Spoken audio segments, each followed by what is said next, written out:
오늘은 에베소서 6장 1절에서 3절에 있는 말씀을 통해서 약속이 있는 첫 계명, 이런 제목으로 말씀을 나누기를 원합니다. 어버이 주일입니다. 참 어버이날이 되게 되면 집집마다 부모님에게 빨간 카네이션 혹은 분홍색 카네이션을 달아드리고 또 감사의 존경의 표시를 하는 그러한 우리 문화가 있습니다. 그러므로 우리가 이 빨간 카네이션이라는 것은 그 꽃마다 다 이름이 있고 뜻이 있잖아요. 그래서 붉은 카네이션이란 말은 당신을께 감사하고 존경의 마음을 드립니다. 그리고 건강하시기 바랍니다. 이러한 뜻이 담겨져 있다고 합니다. 그래서 이 붉은 카네이션, 그것은 바로 공경하는 마음을 표시하는 것입니다. 부모의 사랑에 대해서 잊지 아니하고 기억하며 부모의 사랑을 깨닫고 공경하는 것이다. 그래서 오늘 이 말씀 중에서도 에베소서 6장 2절에 있는 말씀을 통해서 보게 되면 내 아버지와 어머니를 공경하라. 이것은 약속이 있는 첫 계명이다. 이렇게 말씀하고 있습니다. 참, 여러분, 계명이라는 것은 우리가 10계명을 생각할 수가 있습니다. 대부분의 경우가. 그래서 제1계명과 4계명까지는 하나님에 대한 계명입니다. 나 외에 다른 신을 두지 말라. 내 이름을 망령되이 헛되이 부르지 말라. 우상 숭배하지 말라. 안식일을 거룩하게 지켜라. 이건 하나님을 공경하는 그러한 첫 번에서 네 번째까지의 계명입니다. 하나님에 대한 사랑의 계명이죠. 그리고 제5계명이 바로 부모를 공경하는 계명이며, 그 다음에 살인하지 말라, 간음하지 말라, 도둑질하지 말라, 거짓말하지 말라, 남의 걸 탐하지 말라. 이러한 6가지의 그 계명 중에서 가장 첫 번째 사람에게 주신 계명이 바로 부모에 대한 공경의 계명이에요. 그런데 그 계명은 다른 계명들은 다 명령입니다. 명령. 너 이렇게 하라, 하지 말라. 그런데 부모에 대한 계명은 그렇게 부모를 공경하라 하면서 그 대신에 그 공경을 하는 자에게는 반드시 보상이 있다는 겁니다. 무슨 보상입니까? 10계명 중에 유일하게 한 계명만 보상이 있는 거예요. 얼마나 우리에게 참으로 긍정적일 뿐만이 아니라 우리 세상 사람들 모두가 구하는 이 땅에서 우리가 잘 되는 것, 그리고 건강하고 장수하는 이런 것을 누구나 원하는데, 그러기 위해서는 부모를 공경하면 내가 그렇게 해주겠다는 거예요. 여러분 모두가 잘 되기를 원하시죠? 건강하기 원하지 않습니까? 성공하고 번영하기를 원치 않습니까? 빨리 죽고 싶은 사람이 어디 있겠어요? 이 세상의 모든 그 황금에 그 쏟아지는 그 목표가 뭐냐? 잘 되기 위한 거 아니에요? 명예를 얻고 건강하고 장수하고 남부럽지 않게 잘 살고 번영하는 것, 웰빙. 그러기 위해서 딱 한 가지예요. 다른 모든 계명은 그런 약속이 있는 건 아니에요. 그런데 약속이 있는 첫 계명이 바로 부모를 공경하라. 그리하면 조건입니다. 조건. 내가 잘되고 이 땅에서 장수하리라. 내 생명이 길리라. 이렇게 하나님의 약속인 것입니다. 여러분, 하나님의 약속의 말씀은 그냥 안다고 해서 되는 게 아닙니다. 그 말씀의 약속을 어떻게 해야 돼요? 언약을 내가 믿음으로 받아들여야 되는 것입니다. 그것을 믿지 아니하면, 그걸 받아들이지 아니하면 그 말씀이 내 속에 약속하지 않습니다. 아니, 하나님이 약속했고 내가 예수를 믿는데 왜 내게 이런 일이 생깁니까? 왜 질병이 생깁니까? 우리 가정에 왜 이러한 우환이 있습니까? 내가 사업하는데 왜 이렇게 잘 안 됩니까? 그건 자기 생각이에요. 하나님 말씀 믿었습니까? 믿지도 아니하면서 그 말씀이 내 속에 들어와 운동력이 있어서 내 생각과 말과 행동을 주관하고 또한 그 말씀을 통해서 내 삶이 변화를 받지 아니하고 어떻게 그렇게 하나님을 원망할 수가 있냐 이거예요. 하나님은 시건치 아니하시는 하나님. 하나님은 말씀하신 대로 내 말이 한번 나가면 반드시 그 말의 능력이 좌우의 날선 검처럼 누구에게 임하느냐? 그 말씀을 받는 자에게 임하는 것입니다. 그 말씀을 믿는 자에게 임하는 것입니다. 그 믿음으로 말미암아 말씀이 내 안에 들어오게 되면은 역사가 일어나는 거예요. 파워. 그 말씀 속에 있는 성령의 능력이 일어나는 것입니다. 너희가 저 산을 들어 바다에 던지라는 그 말씀을 믿어 의심치 아니하면 그대로 된다는 거예요. 말씀을 믿으란 얘기입니다. 신념적으로 뭐 그렇게 된다 이런 게 아니에요. 마인드 컨트롤이 아니에요. 기적을 일으키는 것은 하나님의 말씀이, 약속의 말씀이 내 삶 속에, 내 폐부 속에, 내 육체 안에, 내 마음 안에, 내 영혼 안에 들어왔을 때, 믿음으로 이것을 받아들였을 때에 기적은 일어나는 거예요. 하나님의 말씀의 뜻은 이루어지는 것입니다. 그러므로 오늘 이 약속이 있는 첫 계명은 바로 제5계명 부모를 공경하라 그리하면 내가 잘 될 것이요 그리고 이 땅에서 내 생명이 길리라 하는 그 말씀이 여러분의 삶 속의 말씀을 받아들이고 확신하고 그 말씀대로 부모를 공경하면 여러분의 삶은 놀라운 변화가 나타나는 것입니다. 할렐루야. 여러분, 자, 그렇다면 여러분 부모를 공경한다는 말은 무슨 의미를 가지고 있을까요? 에베소서 6장 2절 말씀에 이 공경이란 단어, 헬라어의 단어는 타마오란 뜻을 가지고 있어요. 타마오. 존경하다란 말입니다. 가치가 있다 이겁니다. 내가 존경할 만한 가치가 있다 이거예요. 또한 동일한 단어로 10계명에 기록된 신명기 5장 16절 말씀에는 히브리어로 카베드라는 단어를 쓰고 있어요. 그 카베드란 말은 무겁다는 말입니다. 무겁다. 그래서 이 공경하다는 그 말 안에는 존경할 가치가 있다는 것뿐만이 아니라 모든 것을 가벼이 여기지 말라. 부모의 말을 가벼이 여기지 말라는 얘기예요. 부모의 태도를 가벼이 여기지 말라. 무시하지 말라는 얘기예요. 무겁게 진중하게 받아들이라 이겁니다. 이것이 바로 부모를 공경하는 태도를 성경적으로 말씀하고 있는 것입니다. 그 뜻이에요. 왜 그렇습니까? 도대체 부모가 누구이기래 하나님께서는 이렇게 부모를 공경하고 거기에다가 플러스 약속이 있다는 거야. 부모를 너 공경해봐. 그러면 네가 잘 되는 거야. 장수하는 것이야. 건강하게 사는 것이야. 성공하고 번영하는 것이야. 우리가 아무리 성공하고 번영하기 위해서 노력하고 지혜를 갖추고 인맥을 쌓고 뭐 좋은 학교를 나오고 좋은 직장에 들어간다고 해서 성공하는 게 아니란 얘기예요. 부자가 되는 것이 내가 노력함으로 되는 게 아니에요. 이 모든 것들은 하나님이 우리에게 주신, 하나님께서 옮겨주셔야 되는 거예요. 그래야 이 땅에서 잘 되는 겁니다. 약속이 있어요. 하나님의 말씀대로 행하라는 얘기예요. 여러분이 하나님을 진심으로 위대하신 하나님, 창조주 하나님으로 예수 그리스도를 나의 구주 나의 하나님으로 모시고 산다면 그분의 말씀에 진중하게 무겁게 이걸 받아들이는 겁니다. 그리고 내 삶 속에 그것을 가장 내 삶의 모든 것의 우선순위로 하나님의 말씀을 믿는 것입니다.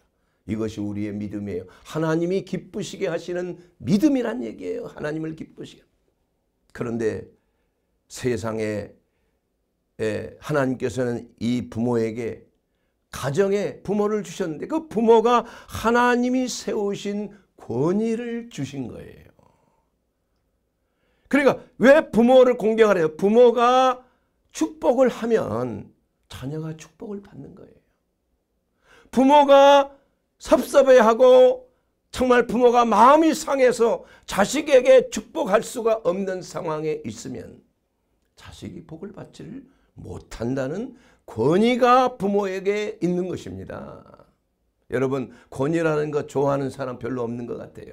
그러나 권위가 없는 세상은 무정부주의가 되는 거예요. 질서도 없고 막 그냥 힘센 놈이 이기는 거예요. 그래서 모든 법이라는 것은 권위를 세워주기 위해서 법이 존재하는 거예요. 그래서 하나님께서는 부모에게 권위를 주셨다. 이게. 자식을 축복할 권위를 주셨다. 이게. 그래서 모든 권세는 하나님께로부터 나오지 않은 권세는 없다 그랬어요.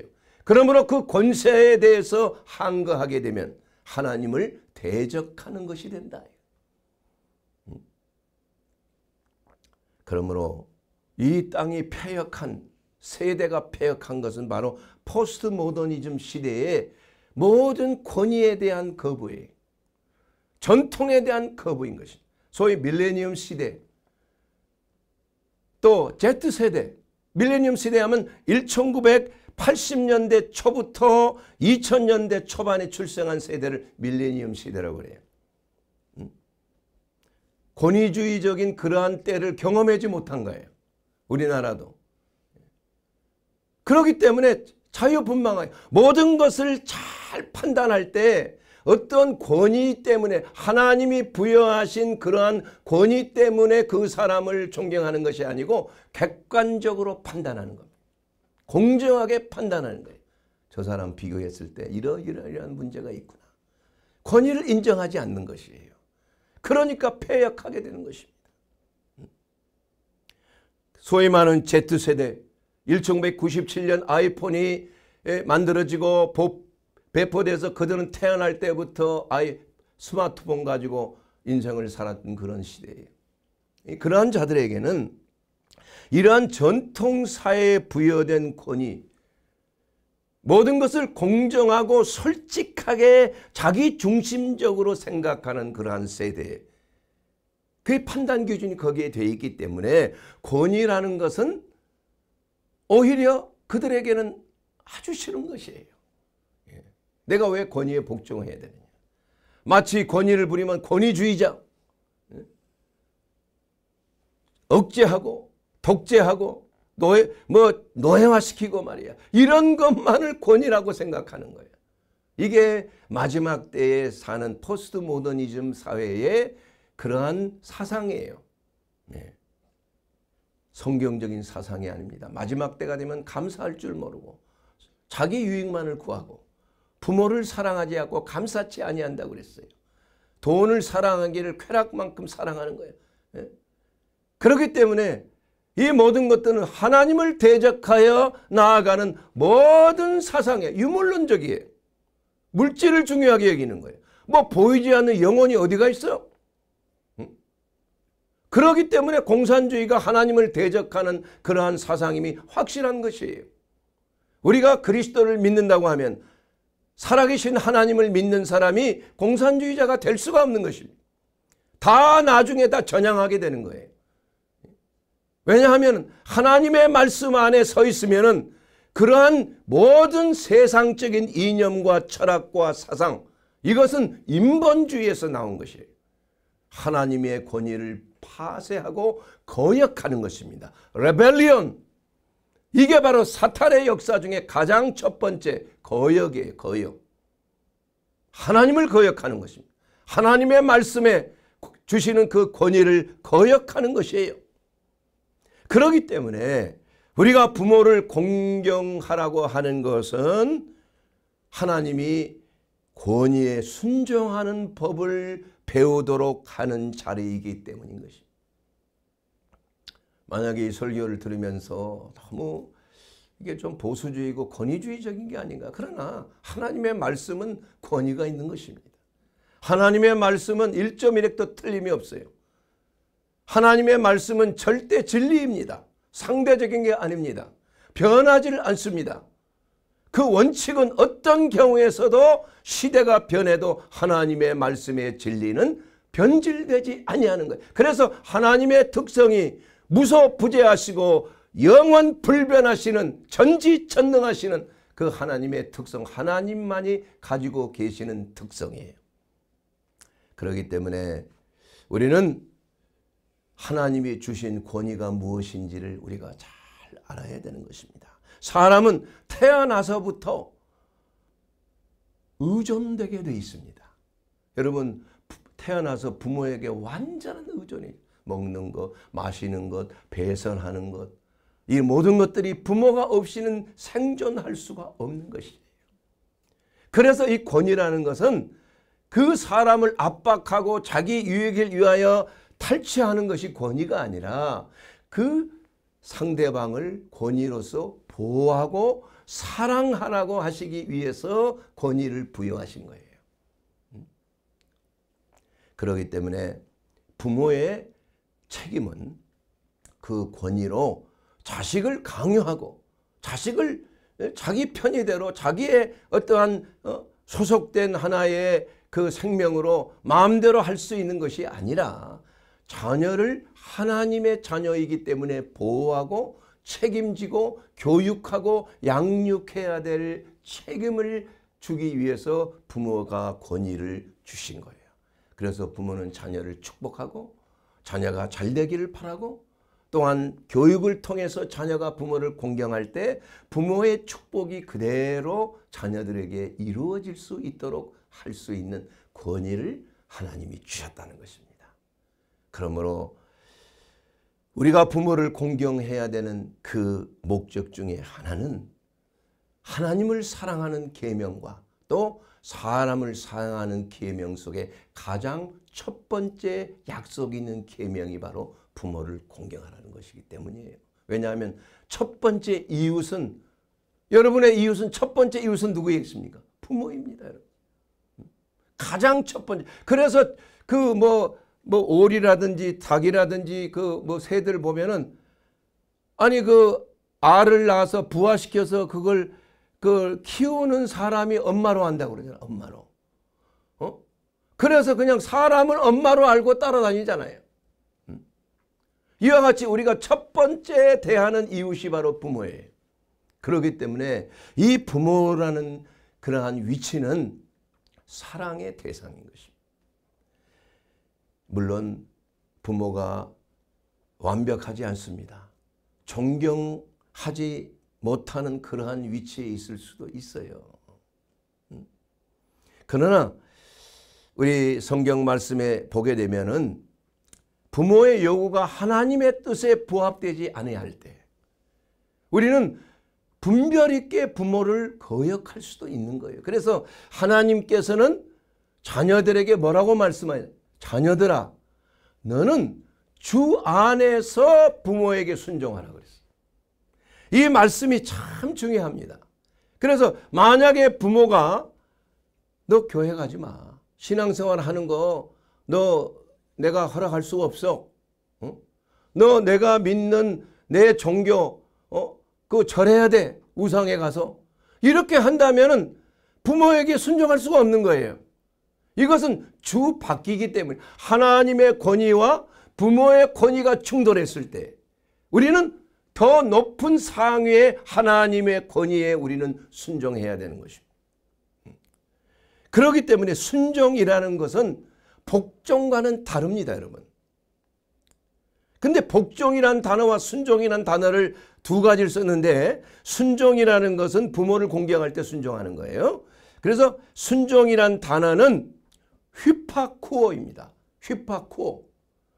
그래서 휘포라는 말은 아래란 말입니다. 저는 그 독일에서 의학 공부를 하면서 그 의학 그 사전에 다 이게 헬라어로 돼, 그리스어로. 왜냐하면 서양 의학의 그 원조가 그리스 아닙니까? 그래서 모든 것이 그리스로 돼서 그리스어를 많이 공부한 적이 있어요. 그래서 휘포라는 건 뭐냐면 아래에 있다는 말입니다. 휘포. 그 다음에 아쿠오. 그런 말은 듣다는 말입니다. 아쿠오란 말, 듣다는 말이에요. 그래서 휘포 아쿠오가 합해져서 휘파쿠오라는 뜻인데, 이것은 바로 아래에서 듣다라는 의미를 가지고 있어요. 아래에서 듣다. 근데 이 복종이라는 단어는 조금 다릅니다. 휘포타소예요. 휘포란 말은 아래란 말인데 타소란 말은 배치하다라는 그 말이에요. 배치. 아래에 두다는 것입니다. 명령에 복종하는 체계를 가지고 있어요. 그래서 복종이란 말은 휘포타소 군대 용어입니다. 군대 용어. 그런데 그 단어를 그 성경에 쓸 때는 아내에게 남편에게 복종하라 이 단어를 썼어요. 그건 좀 이 시대에 맞지 아니하는 것 같지 않습니까? 응? 그러나 하나님께서 분명히 말씀하고 있어요. 남편이 아내로부터 나온 것이 아니고 아내가 남편으로부터 나온 거예요. 아담의 갈빗대를 취해서 하와를 창조하신 것이에요. 그래서 아내는 사실은 남편에게 귀속이 되어 있는 거예요. 합해져 있는 거예요. 그래서 부모는 자녀와 함께 살다가 자녀는 독립해 나가는 겁니다. 순종의 관계예요. 하나 되는 연합의 관계가 아닙니다. 연대의 관계가 아니에요. 그래서 자녀는 부모의 소유가 아닙니다, 여러분. 그러나 아내와 남편의 관계는 귀속의 관계예요. 그래서 하나님께서 짝지어 주신 것을 사람이 나눌 수가 없는 것입니다. 자녀는 부모를 떠나야 돼요. 떠난다는 말은 위치적으로 떠나는 것만을 얘기하는 것이 아니라 정신적으로 독립하는 거예요. 그래서 부모를 어떻게 합니까? 공경할 수가 있는 것입니다. 만약에 자녀가 부모를 떠나지 아니하고 독립적이 아니하다면 부모를 어떻게 공경할 수가 있겠습니까? 부모를 어떻게 사랑할 수가 있겠습니까? 그러나 남편과 아내의 그러한 위치적인 것은 하나이라는 것. 귀속되어 있고 연합되어 있는 것이에요. 그래서 복종이라는 단어를 쓴 거예요. 그러나 그 복종이라는 단어 속에는 그 남편이 아내를 위하여 목숨을 바치는, 예수님이 교회를 위하여 목숨을 바치듯이 그러한 책임감이 들어있는 거예요. 무서운 말인 것입니다. 오히려. 그렇기 때문에 우리가 오늘 이 자녀가 부모에게 귀속되어 있지 않기 때문에 우리는 인격적인 대인관계로서의 첫 번째 이웃으로서 자녀는 부모를 공경하게끔 되어 있는 것입니다. 이런 인격적인 독립적인 관계가 되어 있기 때문에 공경할 수가 있는 것입니다. 사랑하는 여러분, 그렇기 때문에 부모의 요구가 정당하지 아니할 때, 하나님의 권위를 도전할 때 이것은 거부해야 되는 것입니다. 정중하게 거절할 줄 알아야 되는 것입니다. 그렇기 때문에 우리가 부모를 공경하다는 것은 하나님께서 우리에게 첫 번째 계명으로 우리에게 주신 그 이유가 자발적으로 의무적으로 하는 것이 아니고 독립체적인 인격 대 인격으로 부모를 사랑하고 공경해야 되기 때문에 하나님께서는 약속을 주셨다는 거예요. 보상을 주신 것입니다, 여러분. 다른 어떤 계명도 보상이 없어요. 순종뿐이에요. 복종할 뿐이에요. 그러나 부모와 자녀 간의 관계 속에서 자녀가 부모를 공경하는 것은 보상이 있는 그러한 하나님이 주신 그러한 인격적인 사랑의 관계이기 때문에 그렇습니다. 그러면 어떻게 부모를 공경해야 됩니까? 두 번째로 전인적으로 공경해야 됩니다. 마음으로 공경해야 돼요. 말로만 공경한 것이 아니라 따뜻한 말 한마디, 안부 전화 한 통, 감사의 표현으로서 그렇게 부모에게 말로 표현하는 것, 사랑의 표현을 말로 하는 것 중요한 거예요. 마음으로만 전달한다고 되는 게 아닙니다. 우리는 말이라는 것이 얼마나 중요한 수단입니까? 말 한마디 잘해서 천냥빛을 갚는 거 아니겠습니까? 말 한마디 때문에 부모로부터 놀라운 축복을 받는 거 아니에요? 그러나 마음으로는 원이지만 그러나 말로는 그렇게 실수하는 경우가 많아요. 손해가 많습니다, 여러분. 그래서 마음으로 부모를 공경할 뿐만이 아니라 사랑을 전하는 따뜻한 마음을 가질 뿐만이 아니라 우리가 말로 그것을 선포할 줄 알아야 돼요. 나는 당신을 사랑합니다. 나는 당신을 존경합니다. 입을 열어서 이걸 공표해야 되는 거예요. 선포하는 게 중요한 것입니다. 우리의 신앙은 바로 선포가 중요한 거예요. 그래서 간증이 중요한 것이에요. 말로만 마음과 마음으로 끝나는 것이 아닙니다. 엄마 사랑해요. 엄마 존경해요. 아버지 참 감사합니다. 이러한 말 한마디가 부모의 마음을 감동하는 거예요. 그 감동으로 인해서 사랑하는 자녀에게 놀라운 축복의 기름 부으심이 들어가는 것입니다. 하나님의 약속 있는 계명이에요. 잘 되는 것입니다. 그렇기 때문에 부모는 자녀에게 함부로 저주하면 안 됩니다. 왜 심지어는 뭐 옛날에 우리가 그런 말이 많이 했죠. 이 빌어먹을 자식. 그런 말을 많이 듣잖아요. 그 얼마나 저주스러운 말입니까? 세상에 자녀가 빌어먹다니요. 그게 우리의 부모 세대, 조상 세대는 그런 말을 좀 기분 나쁘면 그냥 이런 말이 습관적으로 나온, 그것은 사실은 마귀적인 것이에요. 하나님을 기쁘게 하지 아니하는 말입니다. 어떤 경우에도 만약에 그렇더라도 우리는 참아야 돼요. 말로 모든 저주와 축복이 나오는 것이에요. 말이라는 것은 미사일을 때리는 것과 같아요. 말을 안 하고 있으면 아직 터져 나오지 않은 거예요. 폭탄이, 미사일이. 그렇기 때문에 파괴적이지 않습니다. 그런데 마음에 있는 것들을 우리가 말로 선포할 때 이것이 놀라운 역사가 나타나는 것. 마귀의 진지를 파하는 강력한 무기가 될 수 있는가 하면은 사랑하는 자를 파괴하는 무서운 칼이 될 수가 있는 거예요. 그러므로 말 한마디에 사람을 죽고 살게 하는 권세가 혀에 달려 있다. 이렇게 잠언서는 말씀하고 있지 않습니까? 사랑하는 여러분, 그렇기 때문에 우리가 부모를 공경해야 한다는 그 사실은 인격적인 관계에서 부모의 권위를 인정해 줄 뿐만이 아니라 부모가 뭐 마음에 안 들고 상처를 주고 나를 버렸고 이러한 모든 것을 떠나서 부모를 그 위치 때문에 부모를 공경하는 거예요. 부모가 내 마음에 들지 않는다고 해서 부모를 원망하고 저주하는 것은 성경적인 것이 아니라는 거예요. 일단은 하나님께서 내가 이 땅에 태어난 건 부모님 때문에 태어난 거예요. 내가 살아있는 것도 부모님의 은혜가 아니면 어떻게 내가 엄마의 젖을 먹고 어떻게 내가 제대로 먹고 마시고 자라날 때 그 과정을 어떻게 견뎠겠어요. 그렇기 때문에 하나님이 주신 위치 때문에 부모를 공경하는 것입니다. 부모가 마음에 들지 않더라도 우리는 사랑의 표현으로서 용서하고 화해를 포함하는 그러한 태도를 가져야 하는 것입니다.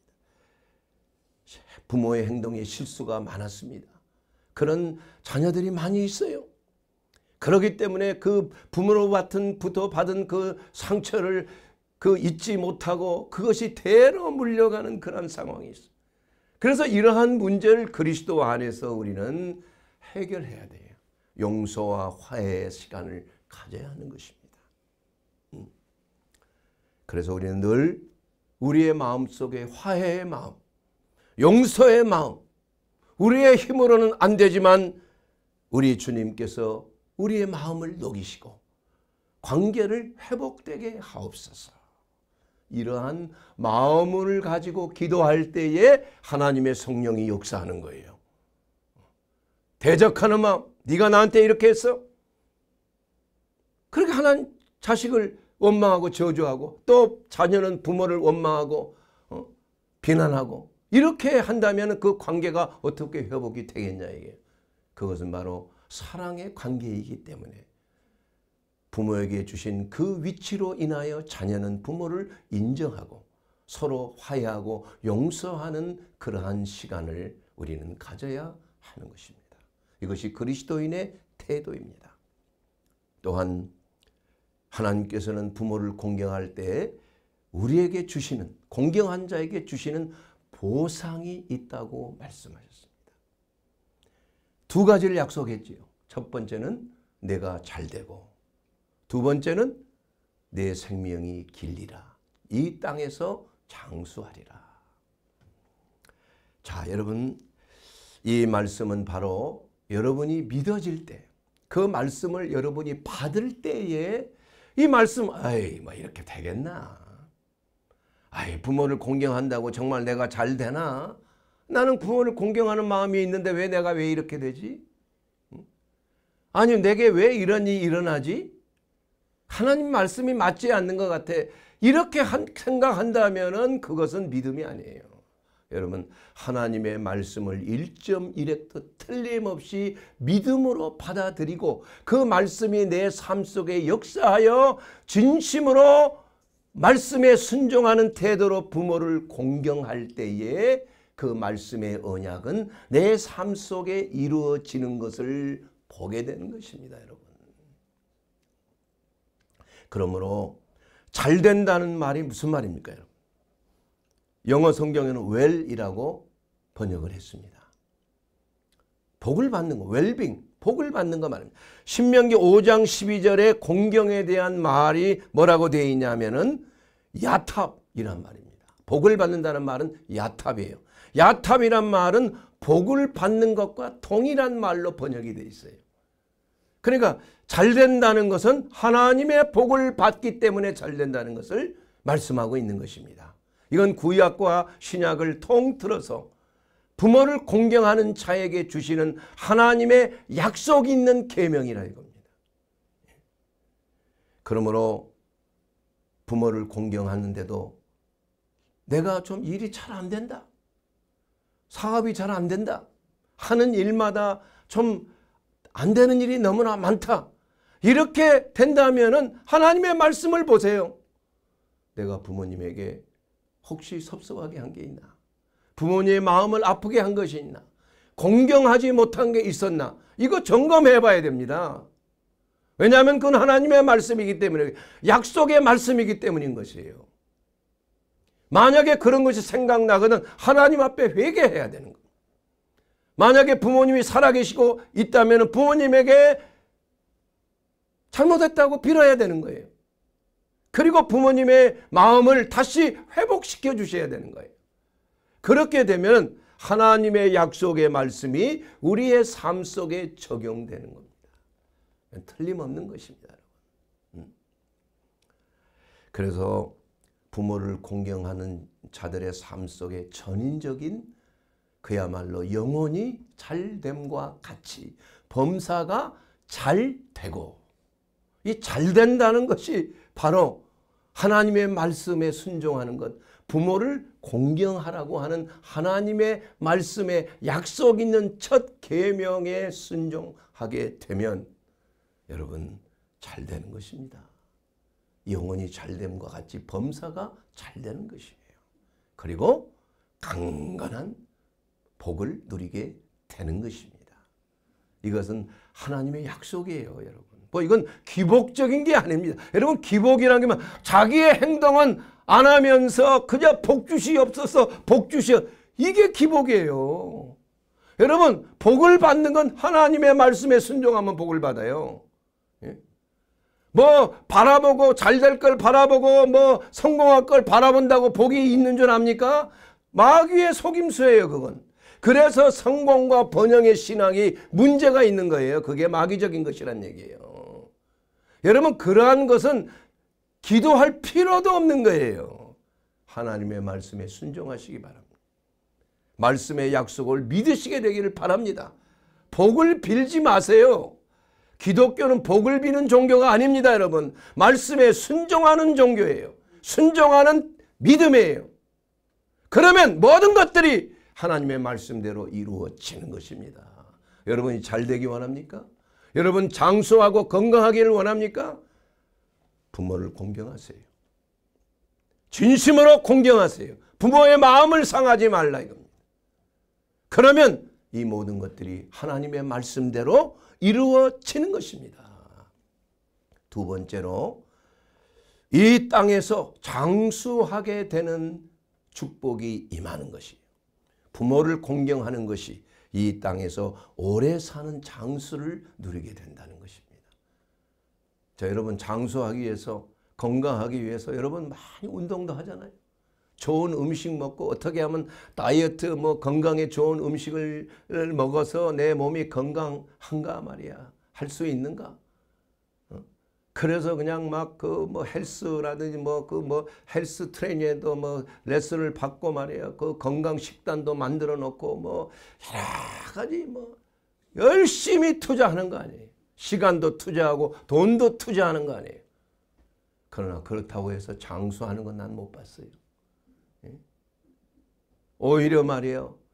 뭐 저는 매일 그냥 진료하는 환자를 보고 또 여러분 성도들을 만나면서 그분의 인생들을 쭉 살펴 이 전인적으로 저는 사람을 보잖아요. 몸을 치료하는 의사라 보고 성도들을 목회하는 목회자로서 보고 하기 때문에 하나님의 말씀이 얼마나 정확한지를 저는 간증할 수가 있는 거예요. 뭐 심장 이식을 받고 아내가 그냥 숨을 헐떡이는 거예요. 큰 남편은 그냥 얼마나 그 아내를 돌보는지 참 감동적이에요. 저렇게 아내를 사랑할 수 있을까? 나라면 저렇게 할 수 있을까? 그런데 갑자기 돌아가셨어, 그분이. 돌보시는 분, 건강한 분인데 갑자기 감기 들더니 폐렴이 와가지고 갑자기 돌아가셨어. 그분이 다시는 오지를 못하잖아요. 소식을 몰라. 그래서 참 이게 이 건강이라는 거, 생명이라는 것은 아무도 뭐 장담할 수가 없는 거예요. 그렇게 보약 먹고 그냥 건강을 위해서 그러던 사람이 갑자기 그냥 자살해버려요. 갑자기 교통사고로 세상을 떠나. 갑자기 그냥 독감으로 코로나로 세상을 떠난 사람 무수히 봤다 이거. 갑자기 심장마비가 걸리는 사람 무수히 봤다 이겁니다. 그러므로 우리가 이 죽고 사는 것은 하나님께 달려있는 거예요. 예. 그래서 제가 이 전인치유 사역을 하는 목적도 뭐냐, 이 병의 근원을 하나님과의 관계에서 찾아야 되지 않습니까? 근데 현대 의술은 그것은 그냥 완전히 제로예요, 제로. 모든 것을 과학적이고 생물학적이고 뭐 물리적이고 화학적인 스트레스에서 찾는 거예요. 물론 그건 맞습니다. 그러나 똑같이 음식을 먹는데 어떤 사람은 식중독에 걸리고 어떤 사람은 안 걸리는 거예요. 똑같이 코로나에 걸린 사람과 식사를 했는데 어떤 사람은 절대 안 걸려. 어떤 사람은 그냥 옆에 스치기만 해도 걸린다 이거예요. 그게 도대체 뭡니까 그게? 그게 하나님의 섭리 아니겠습니까? 아무도 모르는 거예요. 그렇기 때문에 인류가 당하고 있는 모든 죄와 사망의 법, 이것은 바로 마귀의 법칙이라는 거예요. 죄를 지면 죄에 대한 대가로 죽음이라는 게 온다 이거예요. 하나님의 말씀이에요.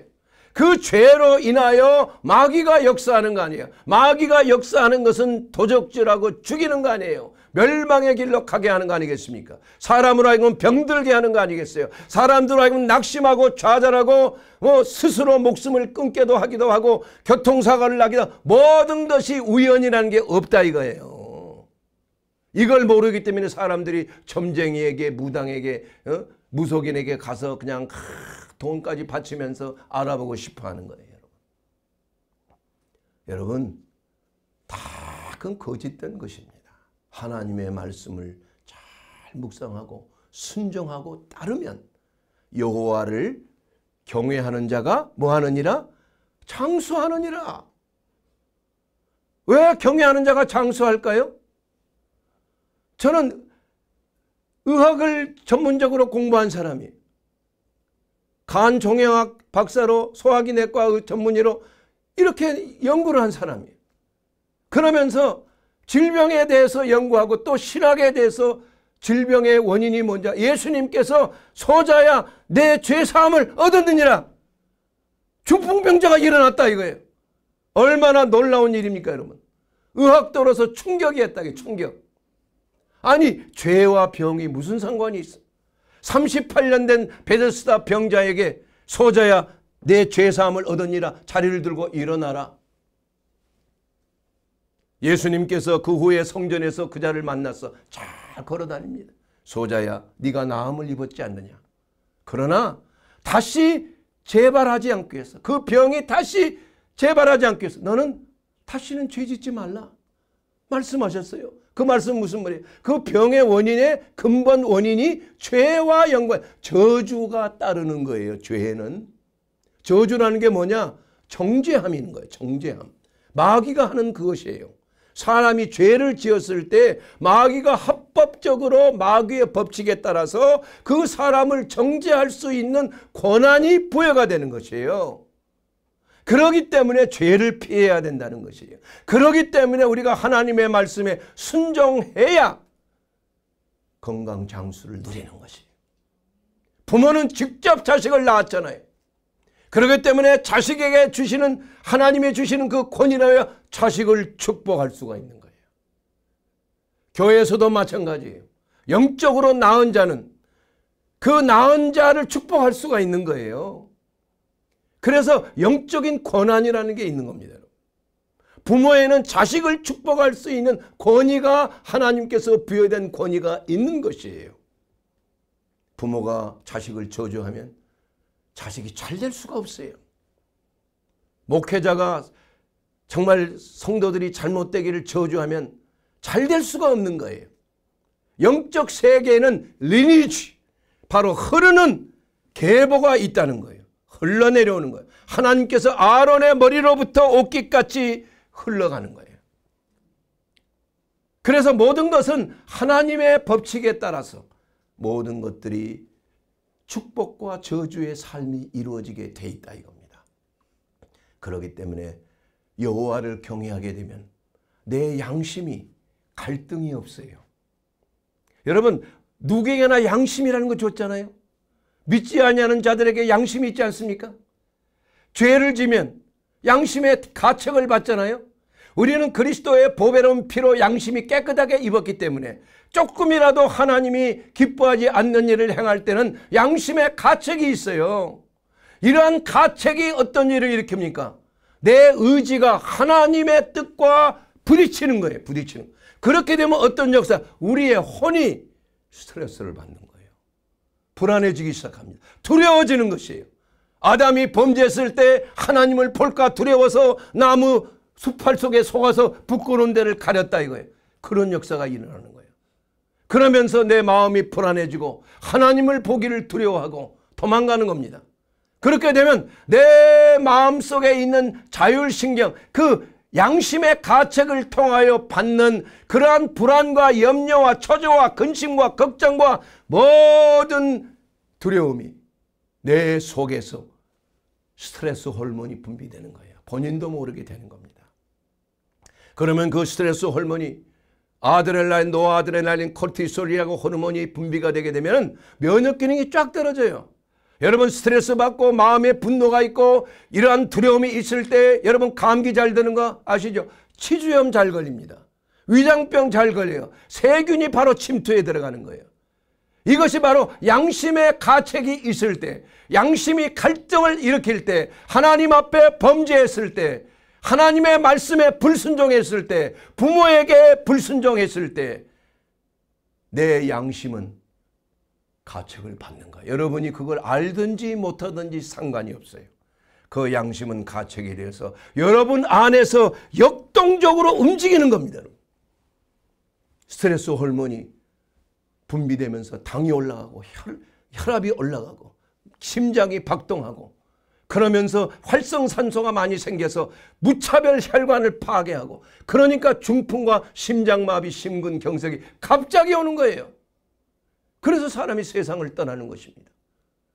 사랑하는 여러분, 이러한 것에 시간이 너무 부족해서 할 말은 많이 있지만 이 모든 것의 근원은 바로 양심의 갈등이에요. 우리의 영에 주시는 하나님의 말씀과 우리의 혼이 추구하는 내 삶의 내 목적, 내 철학, 내 주관, 내 의지대로 이것이 부딪히는 거예요. 갈등이에요. 갈등. 하나님의 말씀은 변함이 없다. 진리는 변함이 없다. 그러나 내가 원하는 것은 마귀의 미혹대로 잘못된 방향으로 가니까 찢어지는 거예요. 마음이 찢어지는 것, 정신분열이 일어나는 것, 조현병이 일어나는 것이에요. 정신착란이 일어나는 것입니다. 우울증이 나타나는 것이에요. 불면증이 나타나는 것이에요. 남을 미워하고 남에게 원한과 불평이 있을 때 불면증이 오는 거예요. 수많은 사람들이 미움의 영을 쫓아냈을 때 잠이 잘 오더라 이거예요. 약을 끊는 경우를 많이 봤다 이겁니다. 이것이 영적인 것과 연관이 있다니까요, 사랑하는 여러분이요. 오늘 이 시간 이 말씀을 통해서 우리는 여호와를 경외하는 것이 장수의 축복이요, 부모를 공경하는 것이 그야말로 우리가 이 땅에서 잘되고 강건케 되는 축복을 누리는 이유가 우리의 양심이 더 이상 가책을 받지 않기 때문에, 하나님의 뜻과 우리의 뜻이 연합을 이루는 것이에요. 이것이 부모를 공경할 때 하나님을 기쁘게 해드리는 겁니다. 하나님께서 축복해 주시는 것이에요. 여러분이 어떻게 생각하든지 여러분의 자유입니다. 그러나 하나님의 말씀은 선택이 아니고 하나님의 말씀은 이루어지는 것이에요. 그 말씀을 받는 자는 하나님의 약속대로 이 땅에서 잘 될 것입니다. 그 말씀대로 부모를 공경하는 자는 건강하고 장수를 누리게 될 것입니다. 왜냐하면 하나님의 성령의 임재하심이 하나님의 말씀을 따르고 회개하고 하나님 앞에 나아가서 하나님의 뜻에 통회하고 하나님의 뜻을 이루는 삶을 살기 때문에 그들의 양심은 평안해지고 그들의 마음은 화평이에요. 마음의 화평은 육체의 생명이나 근심은 뼈로 썩게 하느니라, 마르게 하느니라. 할렐루야. 사랑하는 여러분, 그러기 위해서 하나님을 경외해야 됩니다. 하나님을 경외한다는 것은 하나님의 말씀의 계명을 실천하는 것이 됩니다. 기쁨으로 하나님을 경외할 뿐만이 아니라 선한 이웃의 삶을 살아야, 그 선한 이웃의 삶은 이웃을 첫 계명인 부모를 공경하는 것, 이것이 이웃에 대한 첫 번째 계명인 것입니다. 그러기 위해서 우리는 우리의 마음을 예수 그리스도께 우리의 마음을 바쳐야 하는 것입니다. 예수 그리스도는 우리에게 부모를 사랑하는 모범을 보여주셨습니다. 아버지의 말씀에 죽기까지 순종했습니다. 그리고 예수님을 낳은 어머니 마리아를 향하여 여인이여 아들이니이다. 그리고 요한을 향하여 요한에게 내 어머니니라. 그 요한은 마리아를 어머니로 생각하며 일생을 마리아를 봉양했습니다. 공경했습니다. 그 말씀대로 요한은 모든 제자들이 다 일찍 순교했지만 요한도 기름가마에 2번이나 들어갔어요. 죽지 않았습니다. 하나님의 말씀대로 요한은 마지막 요한 계시록 살아계신 주님을 3층 천에까지 올라가서 주님의 계시를 받았습니다. 그리고 장수했습니다. 사랑하는 여러분, 오늘 이 시간 그리스도 예수 안에서 진심으로 부모를 공경하는 그 그리스도의 마음을 본받아서 예수 그리스도가 나의 하나님, 나의 구주고 영접하게 되기를 주의 이름으로 축원합니다. 영접하는 자, 그 이름을 믿는 자에게는 하나님의 자녀가 되는 권세를 주셨습니다. 주 예수를 믿어라. 그리하면 너와 내 집이 구원을 얻으리라. 하나님 아버지를 공경하고 내 부모를 공경하라. 그리하면 내가 잘되고 장수하리라. 이 말씀이 그리스도 예수 안에서 우리가 젖과 꿀이 흐르는 풍성한 생명을 이루는 놀라운 은혜의 말씀이 여러분의 삶 속에 이루어지게 될 주의 이름으로 축원합니다.